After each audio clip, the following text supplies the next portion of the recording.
Friends, मैं AD आंचल advocate. हमारे YouTube channel में आपका स्वागत है। तो आज हम बात करने वाले हैं लोन की, कि आपको लोन कैसे मिल सकता है, कैसे आप बैंक से लोन ले सकते हैं और आपके पास कौन कौन से कागज होने चाहिए लोन लेने के लिए और इसकी पूरी प्रक्रिया क्या रहेगी। तो ये सारे महत्वपूर्ण क्वेश्चन जानने के लिए हमारी वीडियो को देखिए ध्यान से। तो आज हम बात करेंगे कि लोन आप कैसे ले सकते हैं।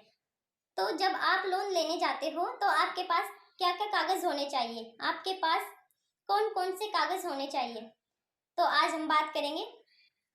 तो आपके पास सबसे पहले तो आपकी जमीन की नकल होनी चाहिए और जमीन की नकल पे आपका नाम होना चाहिए।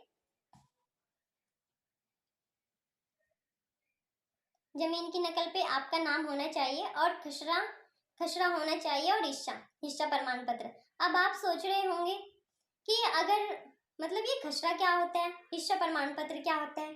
तो मैं बता दूं आपको कि हिस्सा प्रमाण पत्र क्या होता है। हिस्सा प्रमाण पत्र का मतलब होता है अगर आपकी जमीन मतलब आप 4 भाई हैं और वो आपकी जो नकल है वो आपके चारों भाइयों के नाम आए हुए हैं इसमें और आपका भी, तो वो आपका मुश्तर का खाता हो गया। मुश्तर का मतलब होता है जॉइंट, यानी कि संयुक्त खाता हो गया। तो अगर आपका संयुक्त खाता है तो आपको हिस्से प्रमाण पत्र की जरूरत पड़ेगी, क्योंकि आपको इसमें हिस्सा देखा जाएगा, उस पर लिखा होगा कि आपका हिस्सा इतना है, तो उसे हिस्सा प्रमाण पत्र बोलते हैं।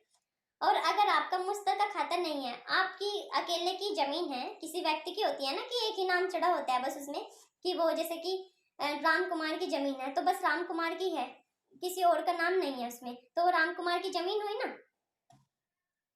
तो जब आपके पास अगर आपका मुश्तर का खाता नहीं है, एक ही आपके नाम की नकल है, तो आपको हिस्से प्रमाण पत्र की आवश्यकता नहीं है, यानी कि जरूरत नहीं है।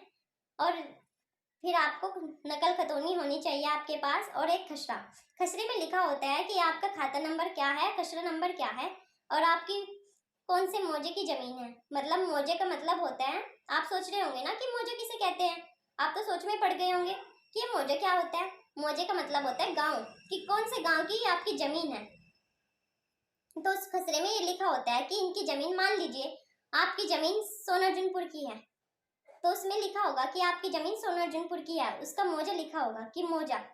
तो फिर आपका खाता नंबर लिखा होगा, मान लीजिए आपकी सोनार्जुनपुर की तो जमीन है, खाता संख्या आपका 10 है और खसरा नंबर मान लीजिए 9 है। तो ये सब आप पे लिखा होगा, तो उसमें खसरा में लिखा होगा, ये सबूत देता है खसरा कि इस नंबर में जो ये खाता नंबर है और खसरा नंबर है, इस खसरा नंबर में ये फसल खड़ी है। मान लीजिए जैसे गेहूं खड़े हैं तो उस खसरे में आपके गेहूं आएंगे, तो आपको गेहूं के हिसाब से, हाँ इसमें तो फसल उगाई जा रही है, मतलब फसल हो रही है, तो आपको लोन कराया जाएगा। उसमें लिखा जाएगा कि खसरे नंबर में लिखा जाएगा कि हाँ ये जमीन मतलब फसल वाली है। तो जब फिर आपके पास आधार कार्ड होना चाहिए और पैन कार्ड होना चाहिए और फोटो होना चाहिए। तो जब आपके पास ये कागज होंगे तो आप बैंक में जाओगे और बैंक में अपने कागज दिखाओगे कि सर हमें लोन कराना है और हमारे ये कागज है। तो मैनेजर साहब आपका लोन, आपके कागज देखेंगे और फिर अगर आपके कागज राइट हुए, मतलब ठीक हुए, उसमें कोई भी वो नहीं हुई, गड़बड़ नहीं हुई, तो आपको लोन के लिए फाइल बनने भेज देंगे। आप फाइल खुद भी बनवा सकते हो और बैंक वाले भी। अगर आप फाइल खुद बनवाते हो तो उसमें बहुत सारा फायदा रहता है। खुद बनवाते हो मतलब स्वयं बनवाने जाते हो वकील साहब के पास, वकील साहब भी में होने चाहिए जो उस बैंक के पैनल पर काम करते हो, यानी कि बैंक का काम करते हो। मतलब ऐसा होता है ना कि मान लीजिए कि मतलब बैंक के वकील अलग होते हैं और बेनामे के अलग होते हैं, अलग अलग वकील होते हैं ना, क्राइम वगैरह के अलग होते हैं। वैसे तो मतलब वकील कोई भी काम कर सकते हैं, लेकिन पैनल वाले जो होते हैं वे बैंक का ज़्यादा काम करते हैं।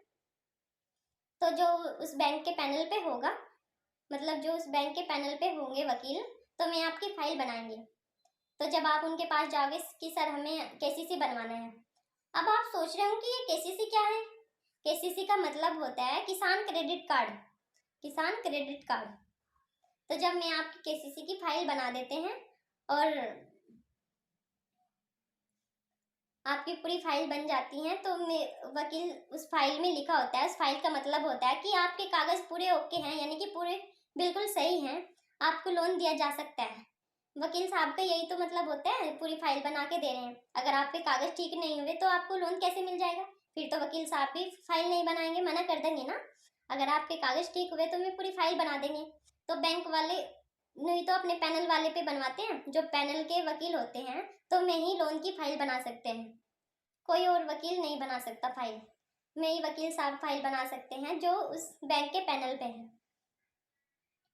तो मैं वकील साहब आपके फाइल ओके करके दे देते हैं कि इनके सारे कागज ठीक है, इनके पास कोई और लोन नहीं है।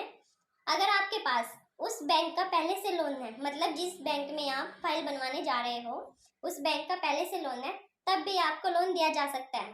और अगर ऐसा हुआ कि आपके पास तो मतलब दूसरे बैंक का लोन है, केनरा बैंक का लोन है, और आप पीएनबी में दोबारा से लेने जा रहे हो, तो आपको ऐसे लोन नहीं दिया जा सकता। अगर आपके पास पीएनबी का लोन है तो पीएनबी में ही दोबारा फाइल बन सकती है आपकी, दोबारा से आपको वहीं से ही लोन मिल सकता है।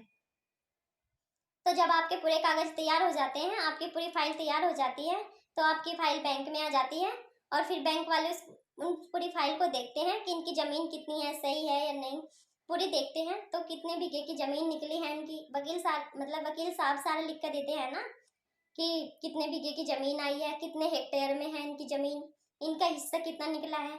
वकील साहब का काम ही तो ये होता है कि हाँ मतलब उनके बारे में पूरी जानकारी देनी कि इनकी ज़मीन कहाँ की है।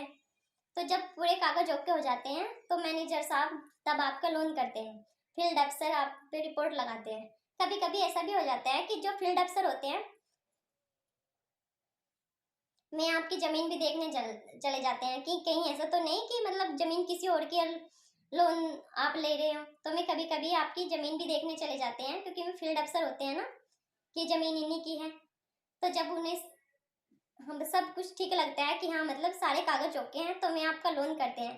तो लोन करने के बाद जब आपकी डीड होती है, उसमें फाइल में डीड बोलते हैं उसे, बंधक पत्र। तो जब मैं जो मैनेजर साहब होते हैं यानी कि फील्ड अफसर होते हैं, तो मैं भर के दे देते हैं। तो दोबारा से फिर ये वकील साहब के पास जाएंगे वे डीड।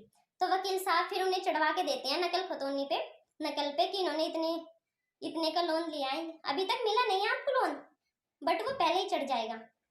वो नकल खतौनी पे पहले ही चढ़वा दिया कि आपने इतने 5 लाख का लोन ले लिया। अगर आपने 5 लाख का लिया तो उस पर 5 लाख का लोन चढ़ गया कि हाँ इन्होंने 5 लाख का लोन ले लिया। तो जब ये डीड पे भी चढ़ जाता है यानी कि नकल खतौनी पे चढ़ जाता है, और जब सारी पूरी प्रक्रिया हो जाती है तो आपको फिर लोन दिया जाता है, आपका केसीसी कार्ड बन जाता है, किसान क्रेडिट कार्ड बन जाते हैं। तो अगर आपको हमारी वीडियो अच्छी लगी हो तो लाइक करें, शेयर करें।